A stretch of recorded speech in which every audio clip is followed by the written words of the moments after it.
And here is Valentina Balan. She's a DevOps at All the Web. And she will present to you knowledge and experience in front-end backend automated release, so CI/CD. Thank you, Valentina. Okay. So, hi. I've been working on the web in DevOps team since 2017. I was involved in the project, the CI/CD automation that we did for the EAA projects. And so now I'm going to present a feature that we recently updated that is a little bit a work in progress, that shows. So this is it. Okay, so you can see this is a Plone 6, our demo site. It's the control panel, and we added this part that allows you to see. Let me show you. First of all, when the back front end was updated, the current version of the front end, what are the versions that you migrated last time? So for example, here you have the version 52 to 54. And all the versions of the add-ons that are used currently in this website. The same thing is on backend. As you can see, this is the date of the update, the version of the backend, and this when it was released. More than that, so if you see here, you have lots of packages. So yeah, this is something very long. More than that, if you click here, it gives you the release page of the project, and here you can see all the changelog. So each release has a small extracted unified changelog that extracts information from all the changes that you created in this release. Okay, so how this is this.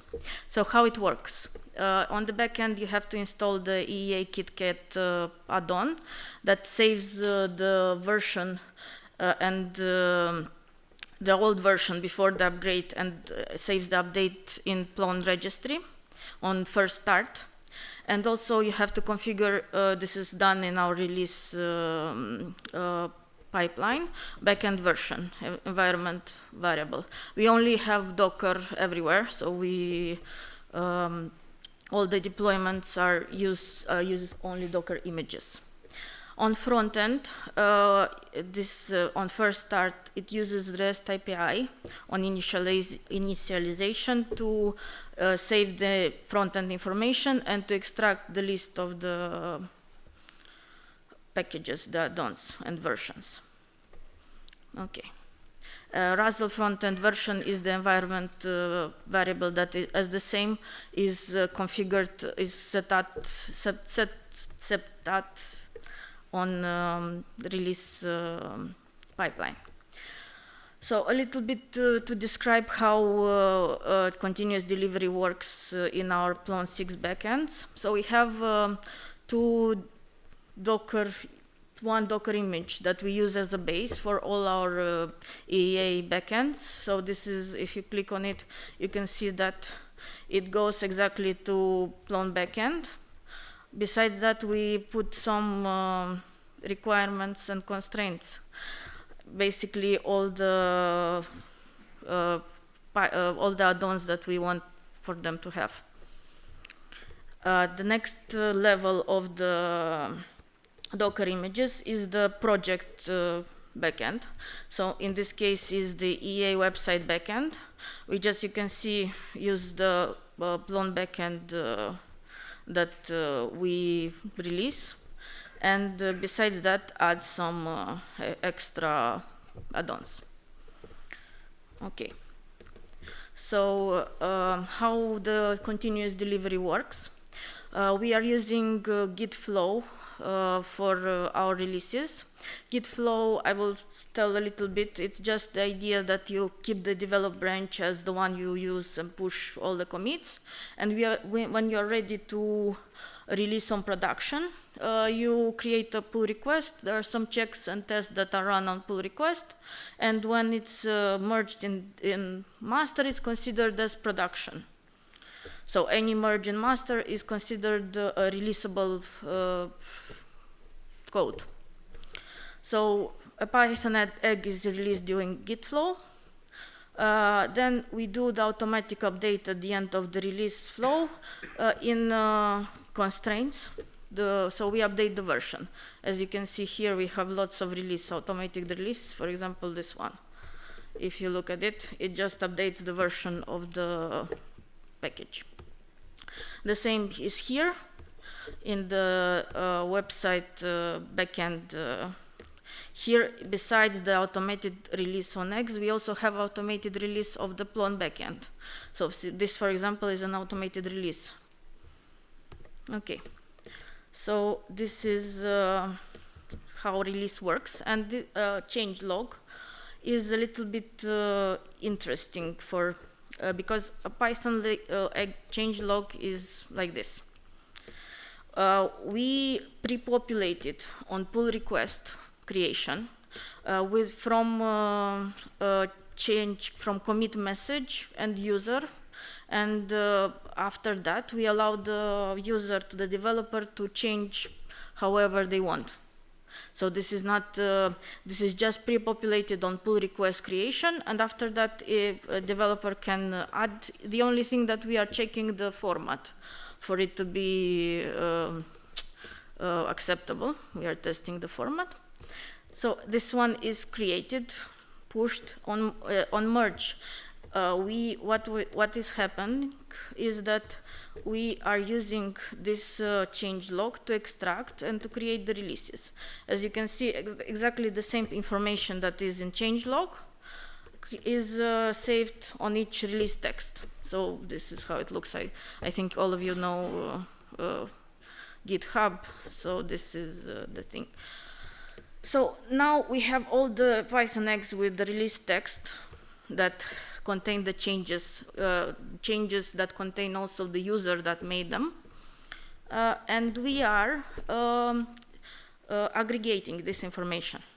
So a release text for the Plone backend will look a little bit different.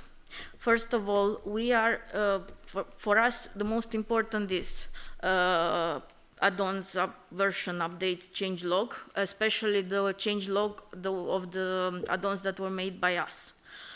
And what changed, and also Plone, how was it upgraded, downgraded.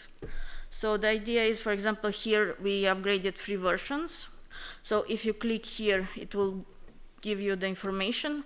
We couldn't put all of this; it was too much to put in our release text. So just link.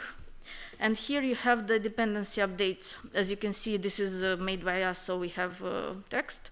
The other ones just go to PyPy, to changelog. Okay, so also new packages, as you can see here, and so some commits that were made on the Plone backend that are not Plone updates, are not automated updates, and are not very, just to see who was the user that did the change. So this is how it looks like for backends. For frontends, we use the same idea, only we don't have 2 images, only one. And we are using auto changelog to generate the changelog. I don't know if you worked for it. I think you've seen it before. So auto changelog is installed by running this, and you're just giving some commands. The most important is the template. It uses a handlebars template, JavaScript template, to aggregate all the commits and to group them, to have something clear. For example, here, if you were, this is the changelog, example of a changelog. So this one was generated automatically by auto changelog. We have a template, I will show you now the template, that does this grouping. As you can see, it's grouped and has all the information that we wanted to add. For example, the user and the commit link. Okay. This is the template that we are using for, this is how it looks like. It's basically, here you have the text that you want, subject, author, short hash, and the link that you wanted. And these are the types that we want to be using. I will tell them about here in the semantic commit messages. So the idea is for us to start using only semantic commit messages, which have this format: type, scope, and subject. Type, scope is optional. Type is the most important part because it shows you how to group the commits for it to be clearer. So these are the grouping that we decided to work with. So breaking changes are the ones that are breaking, causing other components to fail, so they will usually be first all the time. New features are the new features for users that you added. Bug fixes is also for the user. Enhancement is basically the improvements on code, so refactoring, performance, everything that is making better. Internal changes are if you do style, chore is like no production, basically no production code change, only things that improve your code, and documentation changes, which is just when you add change some things. Okay, so this is how our commits should look like using this semantic format. What happens is that when we release a new add-on, Volto add-on, we automatically upgrade all the front-end packages on. So we just search in EA GitHub, check all the front end, because we usually use dash front end at the end, and check packages on and update the version.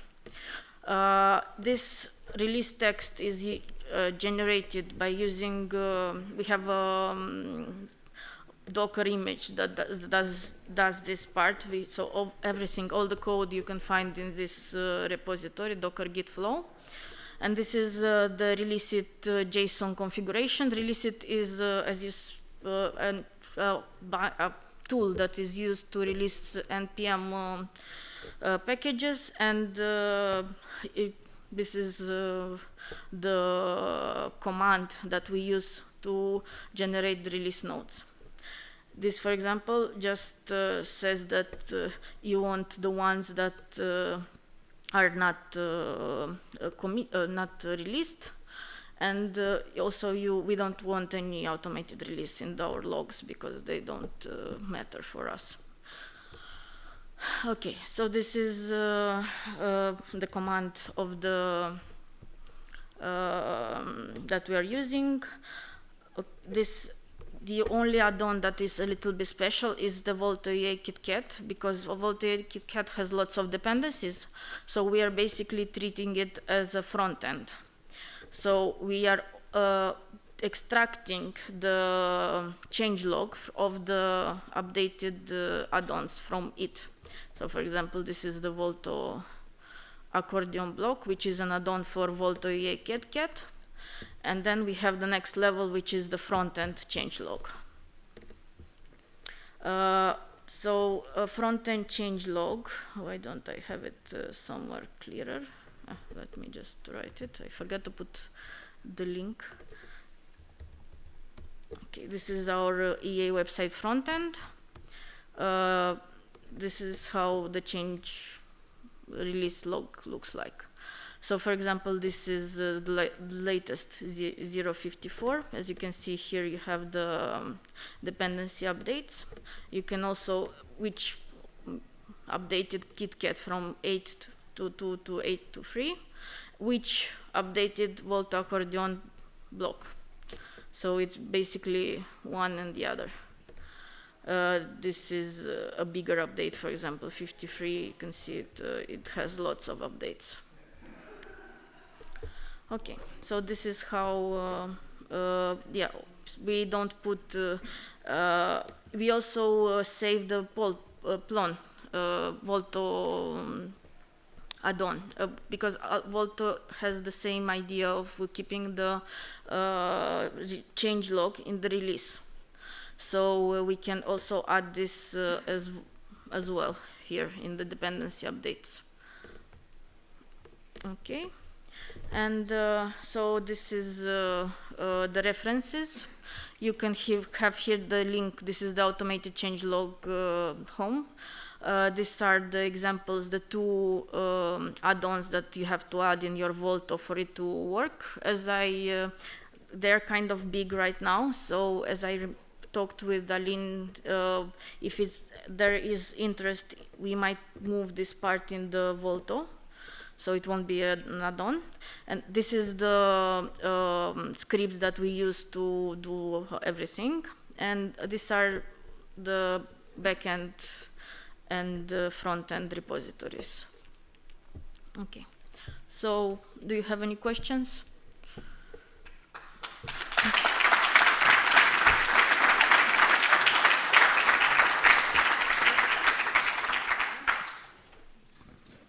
So, question, Timo? Yeah, first of all, very impressive talk and very impressive work. Thanks for sharing. You should actually maybe join the release or the CI team. Thank you. I have one question regarding a detail because I would like to know how you folks handle that. Sometimes you have a bug fix where you have a ticket number. And this bug is fixed in Volto Core, for instance, right? And you showed that you have this internal section where you have internal upgrades. So how would you handle that if you have if you fix something in Volto Core? Do you have two change logs, one for the fix and one for the Volto upgrade, or only one for the upgrade? How do you handle that? No, so change log is per release. In the changelog, we have a section for the other commits that are not dependency updates. So basically, we just put the list of the commits. Let me see if I can find one that has lots of updates here. We just put them, and we usually also link the ticket number. For example, let me see if there is one internal. This is just a branch. For example, this is for test. Yeah. Here, this is how it looks like. This release, for example, made an internal change. This is a commit that was done by Alin Vojna. If you click here, you can see what he changed. Yeah. Do you have any more questions? It's okay. Any other questions? Okay. Tricky question.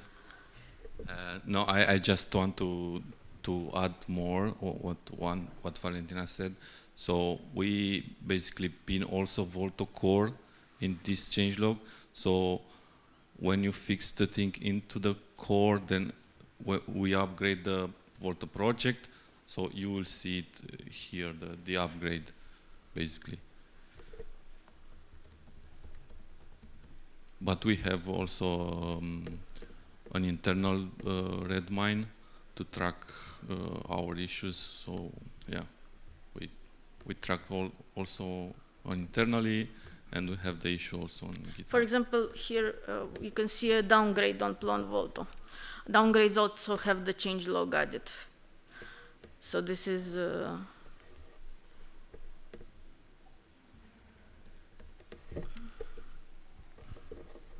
Anyone else?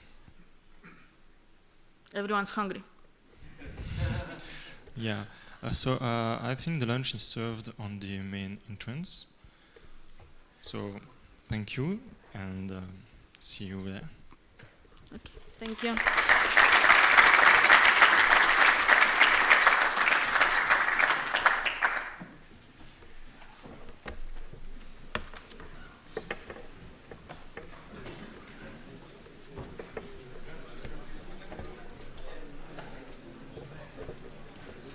a gift for you. Oh, thank you very much. Courtesy of the city of Namur. Thank you. Sorry for being late. No, it's okay. I try to be faster.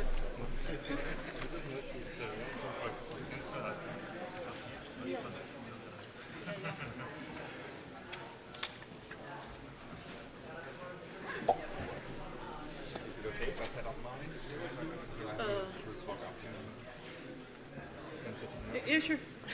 I just wanted to say hi to all of you.